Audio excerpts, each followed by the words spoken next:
Assalamu alaikum. I am Uru Zahra, your English language instructor. I hope you all are well. In this video, we will discuss the basic difference between have to, has to and has got to. लेकिन सबसे पहले तो ये बात काबिल गौर है कि have to and has to होते क्या हैं। have to and has to English का ऐसा कंसेप्ट है जिसका मतलब होता है कि किसी इंसान को कोई काम करना पड़ता है, चाहे मजबूरी में, उसकी जिम्मेदारी है या खुशी से या कुछ भी, लेकिन कोई काम करना पड़ता है। आइए डिस्कस करते हैं। On my right hand side एक अलग कंसेप्ट है and on the left hand side एक अलग कंसेप्ट है। Have to and has to का मतलब होता है कोई काम आपको मजबूरी में अदा करना पड़ता है, यानी करना पड़ता है। इसका फॉर्मेट होता है कि सब्जेक्ट के बाद या तो हैव आएगा या फिर हैज़ आएगा। Already we have discussed it many times. I, we, you, they will go with have and we treat he, she and it with has. Have to and has to. Then we will use verb first form because to के बाद क्या आता है verb की first form and at the end we include the object. अगर यहाँ पर have to, has to से आपको कोई सेंटेंस नज़र आ रहा है तो इसका मतलब होता है कि इस इंसान को जो इससे पहले है ये काम करना पड़ता है मजबूरी में। For example, she has to handle the stress. उस लड़की को स्ट्रेस यानी परेशानी, एंजाइटी या प्रॉब्लम उसको हैंडल करना पड़ता है। अगर हम इसकी बात करें, we have to come in party. हमारा दिल नहीं चाह रहा है पार्टी में आने का, लेकिन हमें पार्टी में आना पड़ता है। We have to come in party. She has to earn for her good life. उस लड़की को अब कमाना पड़ता है, कमाने को कहते हैं अर्न। उस लड़की को कमाना पड़ता है अपनी बेहतर ज़िंदगी के लिए। She has to earn for her good life and he has to gather the things. कोई लड़का है और उसको कोई चीज़ें जमा करनी पड़ती है। जमा करने को गैदर भी कहते हैं और कलेक्ट भी कहते हैं। आप इसकी मदद से बहुत सारे नए सेंटेंसेस बना सकते हैं। आपने क्या करना है, सिर्फ वर्ब को तब्दील करना है। वर्ब तब्दील का मतलब होता है वर्क आ जाएगा, कहीं आना जाना है, ओपन, गो, ये सब हम कुछ भी लगा सकते हैं। फॉर एग्ज़ाम्पल, हम लोगों को बर्दाश्त करना पड़ता है तो बर्दाश्त को इंग्लिश में टॉलरेट कहते हैं। We have to tolerate. आपको नई डिशेस बनाना पड़ती हैं। You have to cook new dishes. हमें सख्त फैसले करना पड़ते हैं। We have to take tough decision. Tough decisions का मतलब क्या होता है, मुश्किल फैसले।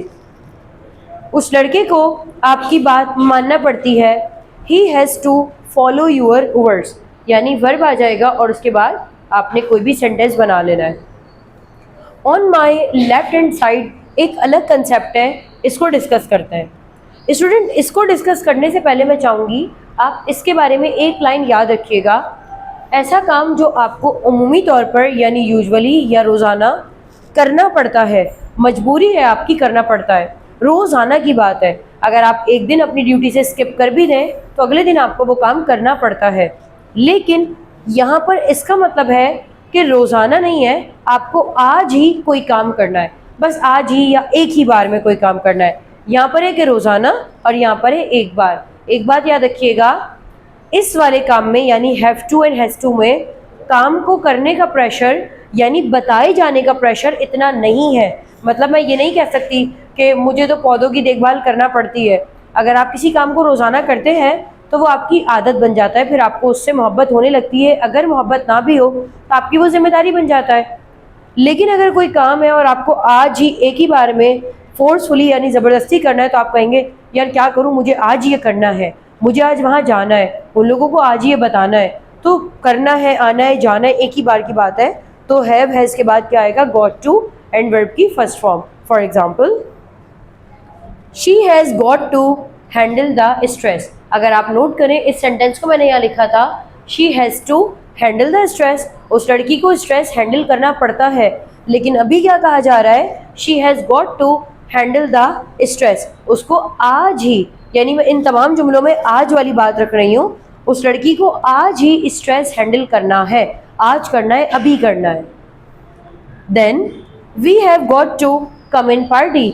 हमें आज ही पार्टी में आना है, मतलब आज ही है, बस अभी, बस जो भी है, हमें आज ही पार्टी में जाना है। अब मैंने इस सेंटेंस को यहाँ पर लिखा था, we have to come in party, हमें पार्टी में आना पड़ता है यानी अपनी प्रेजेंस शो करनी पड़ती है, जबकि यहाँ पर है मुझे पार्टी में आना है यानी हमें आना है। सेंटेंस का आखिर है मुझे ये खाना है, मुझे वहाँ जाना है, मुझे ये काम करना है, तो यहाँ पर हैव हैज गॉट टू आएगा। And she has got to earn money for her good life, उस लड़की को पैसा कमाना है, अपने लिए क्या करना है, पैसा उसको कमाना ही कमाना है। And the last one, he has got to gather the things, उसको चीज़ें जमा करनी है। अब यहाँ पर मैं आपको एक सेंटेंस एक मिसाल के तौर पर बताऊंगी, देन अपनी क्लास ऑफ करेंगे। हमें इंग्लिश ज़बान सीखनी है, अब सीखनी है, हो सकता है आपकी मजबूरी हो, हमें इंग्लिश ज़बान सीखनी है, we have got to learn English language. लेकिन अगर मैं कहूँ कि हमें इंग्लिश बोलना पड़ती है, we have to speak English. अगर कोई कहीं जापानीज़ कल्चर में है और वो बता रहा है कि मुझे जापानीज़ लैंग्वेज बोलना पड़ती है, I have to speak Japanese language, मुझे आज अभी इसी वक्त जापानीज़ बोलना है, I have got to speak Japanese language. I hope you got my point. Still, if there is any discussion or any loose point, you may drop your comment and I will reply you back. इसके साथ ही मुझे इजाज़त है, आपसे फिर मुलाकात होगी एक नई वीडियो में। अपना ख्याल रखिएगा। अल्लाह हाफ़िज़।